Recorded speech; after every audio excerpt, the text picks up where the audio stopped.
الرحمن الرحیم 1 اپریل 2017۔ کل ایک بات ہوئی، اسی کو لے کر میں اس وقت کچھ کہنا چاہتا ہوں۔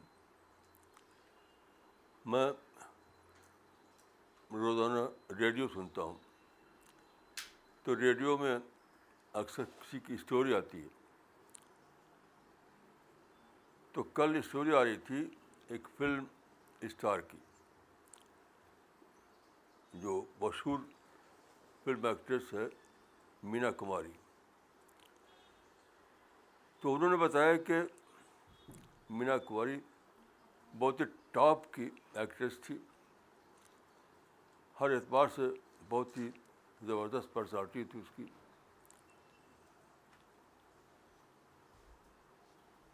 اور اپنی پسند کا اس کو کیریئر بھی ملا فلم میں،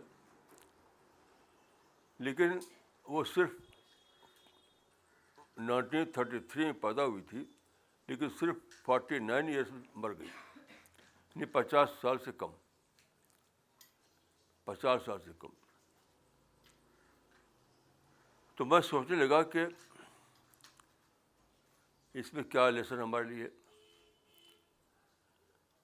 تو مجھے ایک بات یاد آئی جو ہم کتابوں میں پڑھتے تھے، کہ صحابہ کا یہ طریقہ تھا کہ جب وہ آپس ملتے تو ایک کام ضرور کرتے تھے، وہ سورہ والعصر سناتے تھے ایک دوسرے کو۔ سنانے کا معنی یہ نہیں کہ پڑھ سنا دینا، مطلب اس کا چرچا کرتے تھے، اس کو لے کر ڈسکس کرتے تھے، انٹریکشن کرتے تھے، یہ مطلب ہے۔ تو میں نے سوچا کہ سورہ والعصر میں کون سا ایسا کوئی یونیورسل میسج ہونا چاہیے جو سب پر اپلائی ہوتا ہو، ورنہ یہ اتنا زیادہ کیوں کرتے تھے وہ بار بار۔ تو سورہ عصر کیا ہے؟ والعصر ان الانسان لفی خسر الا الذین آمنوا وعملوا الصالحات۔ تو دیکھیے اس میں ہے کہ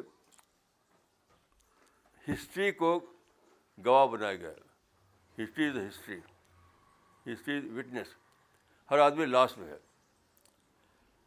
سوائے اس کے جو ایمان لائے اور عمل صالح کرے۔ تو یہ جو بات ہے، ایمان لائے کے معنی نہیں کہ جو کلمہ پڑھے، یہ مطلب نہیں ہے۔ یہ ایمان صالح کے معنی کہ وہ نماز میں جانا شروع کر دے مسجد میں۔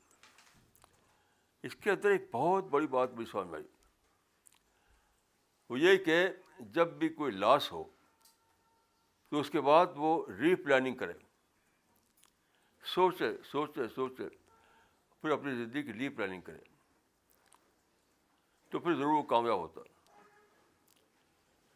تو میں نے سوچا کہ یہ جو فلم ایکٹریس تھی، جو اس کا قصہ یہ تھا کہ اس کی میرج فیل ہو گئی، بری طرح فیل ہو گئی، تو بہت زیادہ وہ غم ہو گیا اس کو، وہ ٹینشن بنانے لگی، پھر وہ بہت زیادہ شراب پینے لگی، شراب پینے کی وجہ سے اس کی صحت بہت خراب ہو گئی، یہاں تک کہ مر گئی۔ تو اس میں جو لیسن ہے وہ ہر آدمی کے لیے، ہر ایسے کیس دنیا میں بلین ہے، کہ جب بھی آدمی کو کوئی سیٹ بیک ہو، کوئی لاس ہو، کوئی انوانٹیڈ سچویشن پیش آئے، تو اس سے جو ایکسپیکٹیشن تھا پورا نہ ہو، تو اس کے لیے پھر نراش ہونے کا کوئی سوال نہیں ہے۔ ایک نئی ہوپ اس کے لیے، again there is new hope for you. وہ کیسے؟ وہ ری پلاننگ، اپنے تجربات کو ایڈ کر کے پھر سے سوچے وہ۔ پھر میں اس پر غور کرتے ہوئے مجھے اپنی زندگی یاد آئی۔ میری زندگی میں بھی اسی قسم کی ری پلاننگ ہوئی ہے، لیکن انکانشیسلی، میرے سوچے بغیر۔ میری ماں بتاتی تھی کہ مجھے پیدا ہوا تو میرے باپ بہت زیادہ مجھ کو ماننے لگے، اور جس کو کہتے ہیں اوور پیمپرنگ۔ تو 6 سال تک میری اوور پیمپرنگ کرتے رہے. اور میں بہت ہی یعنی ایک بگڑا ہوا لڑکا بن گیا. یہاں تک کہ ہمارے پھوپھا تھے شیخ کامل, وہ آتے تھے ہمارے یہاں. وہ کہتے تھے میرے باپ سے کہ تم لڑکے کو خراب کر دو گے, لڑکے کو بگاڑ دو گے. لیکن باپ سنتے نہیں تھے. تو کیا ہوا کہ 6 سال کی عمر میں ان کو ڈیتھ ہو گئی اچانک, ان کو اسٹروک ہوا. یہ بات ہے دسمبر 1929 کی. تو میں بہت زیادہ اٹیچ تھا اپنے باپ سے, بہت زیادہ, ہر وقت باپ کے ساتھ رہتا تھا. جب اچانک ان کو ایک ہی رات میں مر گئے, وہ اسی رات کو اسٹروک ہوا, اسی رات کو مر گئے. میں نے اب تک مجھے یاد ہے بیڈ پر ان کی باڈی ایسی لٹائی ہوئی تھی. راستے میں ان کو اٹیک ہوا تھا, وہ ہماری چھاؤں ہوا کرتی تھی, وہاں سے آ رہے تھے. وہ اٹھا کر لائے گئے اور بیڈ پر لٹایا گیا ان کو. تو اب تک مجھے یاد ہے کہ کیسے میں نے دیکھا تھا ان کو اس بیڈ پر. تو میری زندگی میں سوچ کر تو نہیں, انکانشیسلی ری پلاننگ ہوئی. میری ماں بتاتی تھی کہ اس بات میں بالکل چپ ہو رہنے کا, بالکل چپ, بولتے نہیں تھا. لیکن دیکھیے مائنڈ ایسا ہے کہ آپ چپ نہیں رہ سکتے.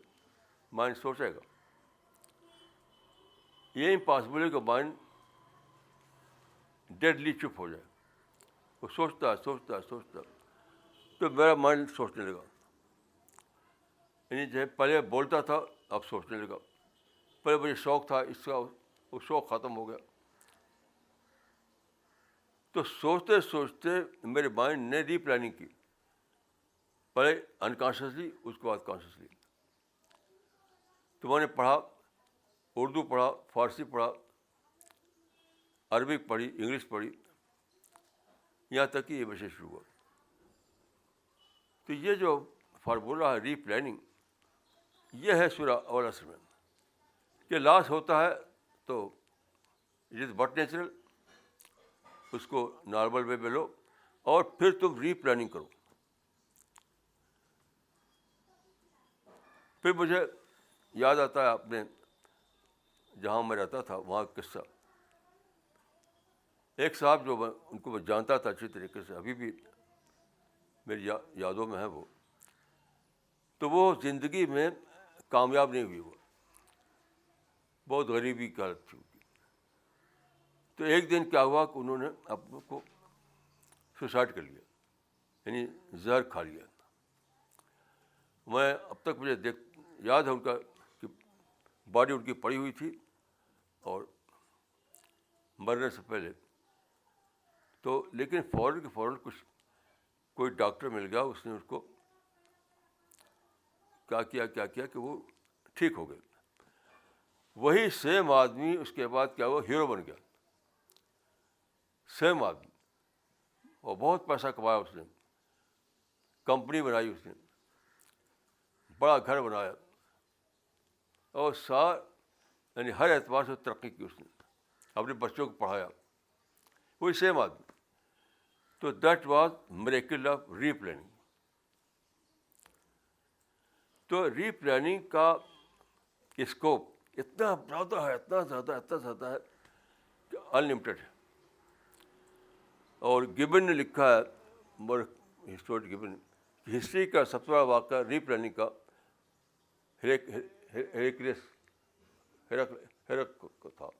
رومن امپائر کا جو آخری بادشاہ تھا اس کا نام ہے ہیرکل. تو اس زمانے میں 2 امپائر تھیں, رومن امپائر, ساسانیان امپائر. یہ بہت ڈیٹیل کے ساتھ لکھا ہے یہ قصہ گبن نے اپنی. تو ساسانیان امپائر نے اٹیک کیا اور ڈسٹرائے کر دیا اسے, رومن امپائر کو ڈسٹرائے کر دیا. یہاں تک کہ جو کنگ تھا وہ بھاگ کر جا کر, جس کو کہتے ہیں قسطنطنیہ یعنی کانسٹینٹینوپل, صرف اسے ایک شہر میں جا کر رہنے لگا وہ. تو اس نے لکھا ہے کہ اس کے بعد ہرقل میں ایک میریکلس چینج آیا.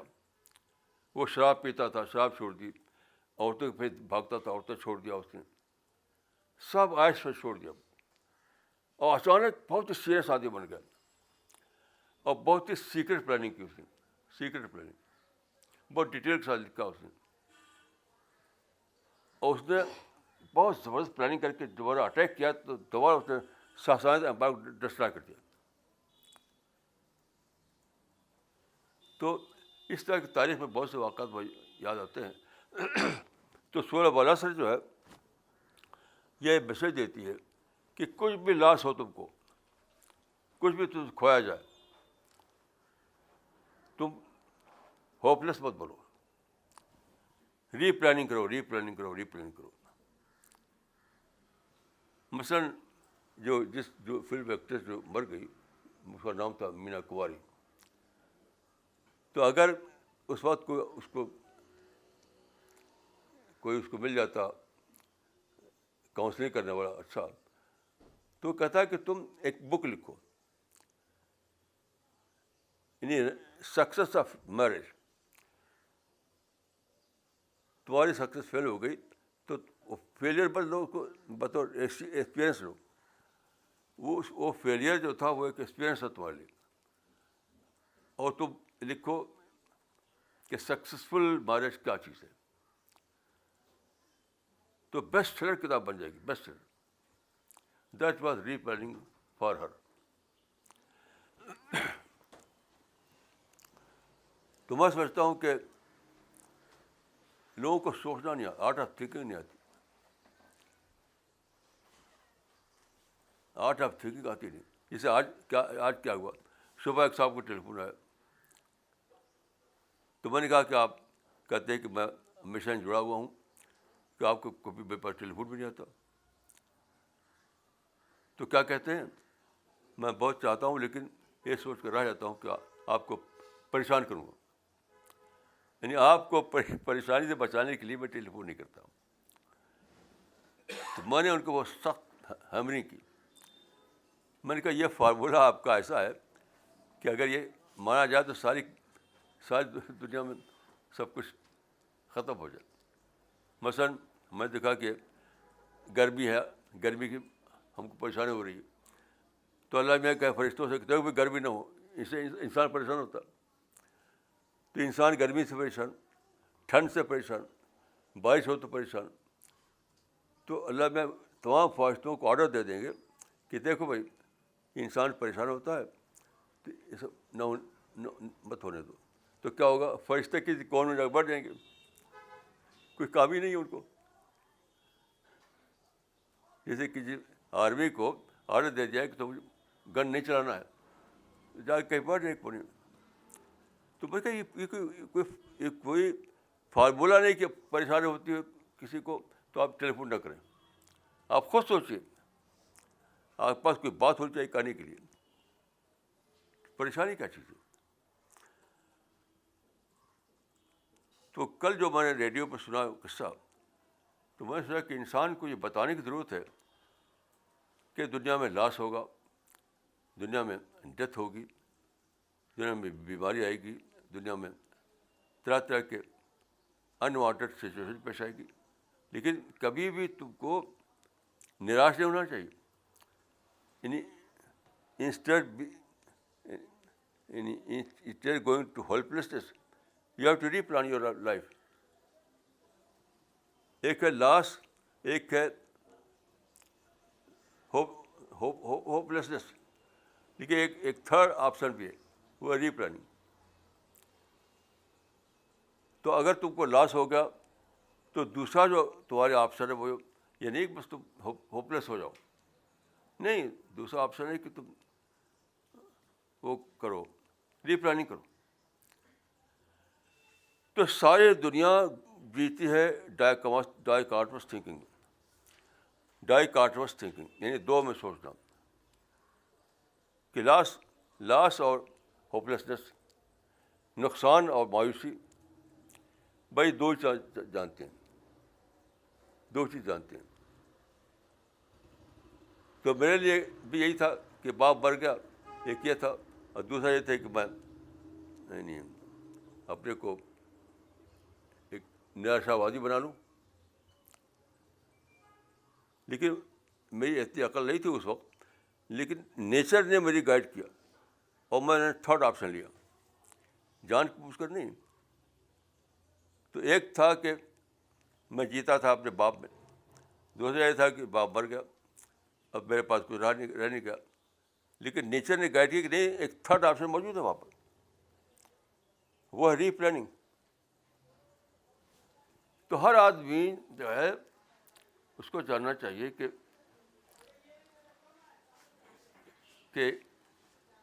پاسبلٹیز کا نمبر کتنا زیادہ ہے، کتنی اویل کرے ختم نہیں ہوگا. اسکوپس کا نمبر اتنا زیادہ ہے کہ آپ کتنی استعمال کریں وہ کبھی ختم نہیں ہوگا. تو صرف یہ کہ آپ یعنی ہوپ کو ختم نہ کریں. اسی لیے اسلام میں مایوسی حرام ہے. اسلام میں جو حرام ہے مایوسی بھی اس میں سے کہ لا تقنطوا من رحمۃ اللہ. یعنی اسلام میں یہ حرام ہے کہ آپ مایوس ہو جائیں. یہ بہت انوکھی بات ہے.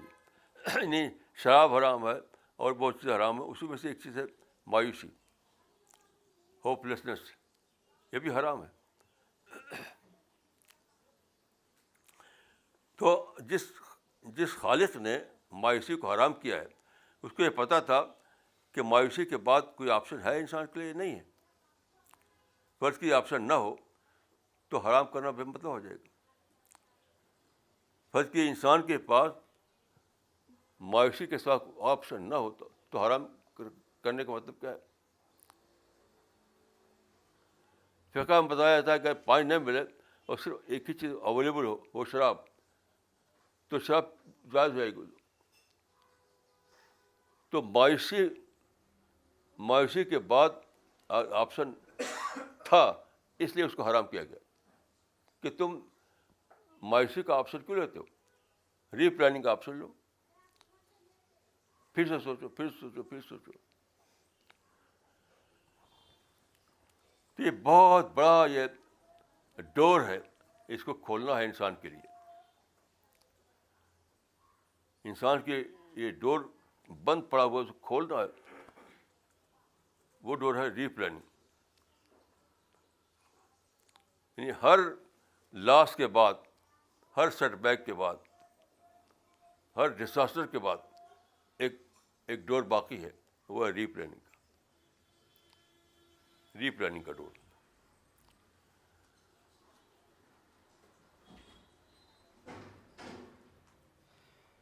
تو آج میں یہ سب سوچتے ہی آج میرے مائنڈ میں آیا کہ جو ہمارا کلاس ہوتا ہے سیٹرڈے کا، تو ابھی تو ہوتا ہے صرف صبح کو ہوتا ہے، کچھ دیر میں ختم ہو جاتا ہے. سیٹرڈے کلاس کو ہم اور لمبا کر دیں، ظہر تک، عصر تک چلیے. ہم لوگوں کو ٹرین کریں، یہی بتائیں art of thinking. Art of thinking جو کہ ہے نہیں لوگوں میں. سارے لوگ اسی لیے اپنے کو برباد کر لیتے ہیں کیونکہ ان کو آرٹ آف تھنکنگ کے پاس نہیں ہے. تو مجھ کو شاید اللہ تعالیٰ نے یعنی اس لیے بچایا کہ میرے ذریعے سے دوسروں کو بتا سکوں. انہیں میں بھی نہیں جانتا تھا، ری پلاننگ کا ورڈ ہی میری ڈکشنری میں نہیں تھا. تو مریکلسلی میری زندگی میں یہ ہوا کہ باپ کے مرنے کے بعد میرے مائنڈ نے ہر چیز کی ری پلاننگ کی. اور ساتھ ساتھ کیا ہوا کہ میرے اندر کچھ ایسی بھی باتیں ہوئیں کہ میں کوئی ہابی نہیں بنی میری، کوئی دوست نہیں بنا میرا، کوئی سوسائٹی نہیں بنی، بس اکیلے میں جینا. شاید یتیمی کی وجہ سے اتنا زیادہ اٹیچمنٹ تھا ہمارا مجھے اپنے باپ کے ساتھ کہ پھر کوئی اور مجھے اس قابل نہیں نظر آیا کہ میں اس سے اپنے کو اٹیچ کروں. تو 6 سال تک اپنے باپ سے میں اتنا زیادہ فیملیئر ہو گیا تھا کہ جب باپ جو مر گئے تو مجھے کوئی دکھائی نہیں پڑا جس سے میں دوبارہ تعلق بناؤں. یہ دوستی ختم، سوسائٹی ختم، سب کچھ ختم. اب کیا رہ گیا؟ اپنے آپ کو ٹرین کرنا، اپنے آپ کو تیار کرنا. تو میں پڑھنے لگا. یعنی باپ کے بننے کے بعد جو ہے مجھے صرف پڑھنا پڑھنا پڑھنا پڑھنا. میرا حال یہ تھا کہ میں پڑھتا تھا، راستہ چلتے بھی پڑھتا تھا. تو میری ماں کو انہوں نے بتایا کہ تو راستہ چلتے ہوئے کتاب کے ہاتھ میں رہتی، پڑھتے رہتے روڈ پر. تو میری ماں کہتی تھی کہ یہ روڈ ہی پر کسی دن اس کی موت ہو جائے گی، ایکسیڈنٹ ہوگا. تو گھر میں پڑھنا. مجھے یاد ہے کہ جب میں جاتا تھا عید کے دن تو میں وہاں بھی لے کے جاتا تھا پڑھنے کے سامان. دیر تک بیٹھنا پڑتا تھا تو میں پڑھ رہا ہوں. تو یہ ایک طرف یہ ہوا میری زندگی میں کہ میرا کوئی دوست نہیں بنا، کوئی سرکل نہیں بنا، کوئی سوسائٹی نہیں تھی میری. اکیلا ہو گیا، اکیلا اکیلا اکیلا. اور دوسری طرف ڈائیورژن ہوا کہ میں پڑھنے کی طرف لگ گیا، پڑھنے کی طرف. تو اتنا زیادہ میں بھاگ بھاگ سے کہتا ہوں کہ میں پامسٹری سے لے کر اسٹرانومی تک سب پڑھ ڈالا میں نے. پامسٹری سے لے کر اسٹرانومی تک سب پڑھ ڈالا میں نے. تو یہ تھا ری پلاننگ. تو میں نے سوچا کہ میں سیٹرڈے کا کلاس جو ہے اس کو لمبا کروں اور لوگوں کو. لیکن مشکل یہ ہے کہ لوگوں کو اتنا ٹائم نہیں ہے، ہر آدمی کوئی کام کر رہا ہے. تو میں سوچا کہ شاید یہ ورکیبل نہ ہو. تو سنڈے کو تو لوگ نکالتے ہیں وقت، لیکن سیٹرڈے کو بھی ہم کہیں تو شاید وہ نکال نہ پائیں، کوئی ایکسکیوز ان کو پیش آتا رہے. پر یہ خواب میرا ہے کہ سیٹرڈے کی کلاس کو میں آرٹ آف تھنکنگ کلاس بنا دوں. آرٹ آف تھنکنگ، کیونکہ لوگوں سوچنا آتا ہی، لوگوں کو سوچنا نہیں آتا. لوگ اپنی عقل کو لگاتے ہیں کوئی جوک میں، کوئی لائٹ کسی کی باتیں کرنے میں، کوئی تفریح میں، کوئی ناول لکھنے میں. اپنے مائنڈ کو لگاتا نہیں کوئی آدمی آرٹ آف تھنکنگ کو سیکھنے میں. ریڈیو پہ ایک ٹیگ تھی تو ایک ماں نے کہا میرا بیٹا تو بہت پڑھتا ہے، بہت پڑھتا ہے. بیٹا یا بیٹی، شاید بیٹی کی بات. تو اس نے پوچھا کہ کیا چیز پڑھتے ہیں؟ تو بتا کہ ناول. تو ناول پڑھنا نہیں ہے، کیونکہ آپ ناول کا مطلب کیا ہے؟ ناول کا مطلب کیا ہے؟ نان ریئل ورلڈ میں جینا. یہ تو ریئل ورلڈ ہے، لیکن ناول جو ہے آپ کو لے جاتی ہے نان ریئل ورلڈ میں. تو بتائیے کہ وہ ناول وہ پڑھنا کس کام کا جو آپ کو نان ریئل ورلڈ میں لے جائے. اچھا، میری زندگی میں ایسے واقعات ہوئے کہ وہ مجھے گائیڈ کرتے رہے. جیسے مثال کے طور پر یہ مووی دیکھنا. اکثر لوگ مووی دیکھتے ہیں. میرا کیا معاملہ ہو کہ میں بامبے گیا تھا تو وہاں پر ایک وہ کیا کہتے ہیں اس کو، جہاں اسٹوڈیو، ایک بہت بڑا اسٹوڈیو مجھے لے گئے کچھ لوگ. وہاں میں نے ایک منظر دیکھا. تو میں نے دیکھا کہ وہی ایکٹر جس کو ابھی ایک ایکٹ کرنا ہے، غم کا ایکٹ، وہ اس سے پہلے بیٹھا ہوا دوستوں میں کچھ گپ کر رہا ہے. نہیں، ابھی وہ گپ کر رہا ہے، ابھی جا کر وہاں غم کا رول ادا کر رہا ہے. اسی وقت سے مجھے بالکل دوری ہوگی. یہ تو میں دیکھتا ہی نہیں. اس زمانے میں میرے ساتھی تھے، چاہتے تھے لے جانا مجھ کو، میں نہیں جاتا تھا کیونکہ وہ نان ریئل ورلڈ ہے. تو لوگ جو ہیں اگر کچھ نکالتے ہیں تو نان ریئل ورلڈ میں جینے کا. ریڈنگ کرتے ہیں تو ناول کی، وقت گزارتے ہیں تو کہاں ہالیڈے میں، کہیں میں، کچھ نہ کچھ ایسی چیز جو جس کی کوئی ریئل ویلیو نہیں ہے، بس خالی وقت گزارنا ہے، ٹائم پاس کرنا ہے. تو میں بھی اسی طرح بن جاتا.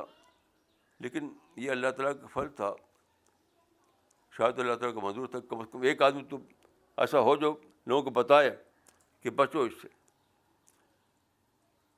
اس سے بچو. تو مجھے ڈیریل ہو ڈائیورجنس روکا گیا. بہت سے قصے میری زندگی میں بتاؤں کہ بار بار میرے دل میں کوئی ڈائیورژن آیا، لیکن اللہ تعالیٰ نے اس ڈائیورژن سے بچا لیا. بار بار ڈائیورژن آیا، بچا لیا. یعنی ایک زمانہ تھا کہ میں ناولسٹ بننا چاہتا تھا. اب ایک ناول میں نے شروع کر دی تھی لکھنا، لکھنا شروع کر دیا تھا. اگر اسی لائن پڑھتا تو آج میں ایک ناولسٹ ہوتا، لیکن خود بھی اپنے کو تباہ کرتا اور دوسروں کو بھی تباہ کرتا. مگر کچھ ایسے واقعات پیش آئے کہ میں ناولسٹ نہیں پڑھ سکا. ایک زمانے میں یعنی سنگر بننا چاہتا. جونپور میں ایک صاحب تھے جو ان کے پاس یہ سب سامان تھا. ایک ان کے پاس گومتی کے کنارے ایک بہت ہی اچھا روم تھا، اس روم میں سب سامان ہوتا تھا. تو میں وہاں جاتا تھا اور سارے گا ما پا دانی سا اس کی پریکٹس کرتا تھا. یہ شروع کر دیا تھا سارے گا ما پا دانی سا. لیکن کچھ ایسے واقعات پیش آئے مجھے اللہ تعالیٰ بچا لیا اس سے. تو بار بار میری زندگی میں ڈائیورژن آئے، لیکن کہیں نہ کہیں آ کر کے وہاں پر اللہ تعالیٰ ٹھوکر لگا دی اسے. تب جا کر مجھے اب میں سوچتا ہوں کہ جو مجھے ایکسپیرئنس ہوا اس کو میں شیئر کروں. تو اگر ہمارے ساتھیوں نے میرا ساتھ دیا تو انشاءاللہ میں سیٹرڈے کلاس کو اس کے لیے ڈیڈیکیٹ کروں گا،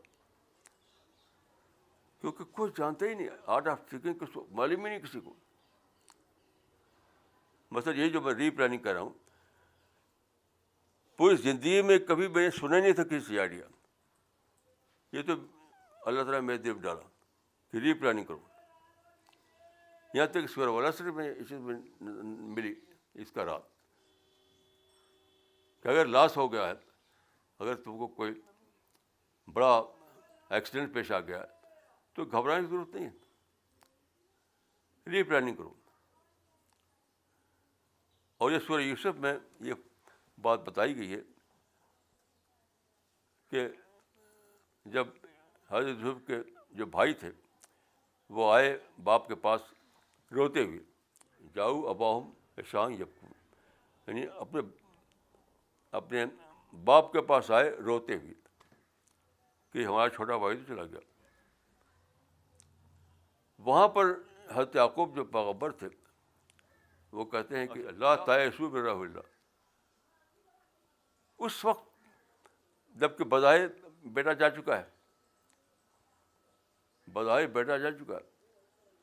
اس وقت وہ کہتے ہیں لا تیأسوا من روح اللہ،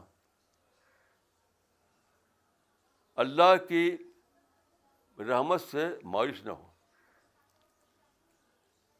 تو آخری کگار پر تھے وہ کہ بیٹا چلا گیا. اس وقت کہتے ہیں لا تیأسوا من روح اللہ. پوری آیت پڑھی تو یا بنی اذهبوا فتحسسوا من یوسف واخیہ ولا تیأسوا من روح اللہ انہ لا ییأس من روح اللہ الا القوم الکافرون. اس کو ترجمہ پڑھی انگلش میں. Go, O my sons, and seek news of Joseph and his brother. Do not despair of God's mercy. None but those who deny the truth despair of God's mercy.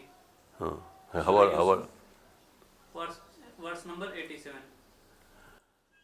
تو یہ جو اتنی بڑی بات ہے تو مجھے سچ پوچھے تو میں پڑھ کر نہیں جانا، بلکہ اللہ تعالیٰ نے انسٹل کیا میرے اندر، مجھے کیسے میرے دماغ میں ڈالا اللہ تعالیٰ نے ری پلاننگ کا کانسیپٹ. کبھی میں نے کسی کتاب میں پڑھا نہیں تھا ری پلاننگ، ری تھنکنگ. تو میں آج یہ چاہتا ہے کہ میں سیٹرڈے کلاس کو اسی کا کلاس بنا دوں، بشرطے کچھ ساتھ کچھ ملیں سننے والے ایسے لوگ جو جیتے ہیں موبائل میں وہ میرے سننے والے نہیں ہیں. They are not my listeners. میرے لسنر نہیں ہیں. جو وژڈم پہ جینا چاہتے ہوں, جنہیں کچھ سیکھنا, جو سیکھنے کا شوق ہو, وہ مل جائیں ایسے ساتھی. ایسے ساتھی میرے مطلب کے نہیں ہے جو موبائل میں جیتے ہوں. تو آج میں نے مسٹر رنگما سے کہا کہ آپ ایکسیو لے لے گی تو ہمارا ڈریم تو پورا ہو نہیں سکتا, لیکن بڑا اللہ بہتر جانتا ہے. تو میری دعا ہے کہ یہ کاش یہ چیز مٹیریلائز ہو سکے اور میں کچھ لوگوں کو ٹرین کر سکوں. السلام علیکم ورحمۃ اللہ.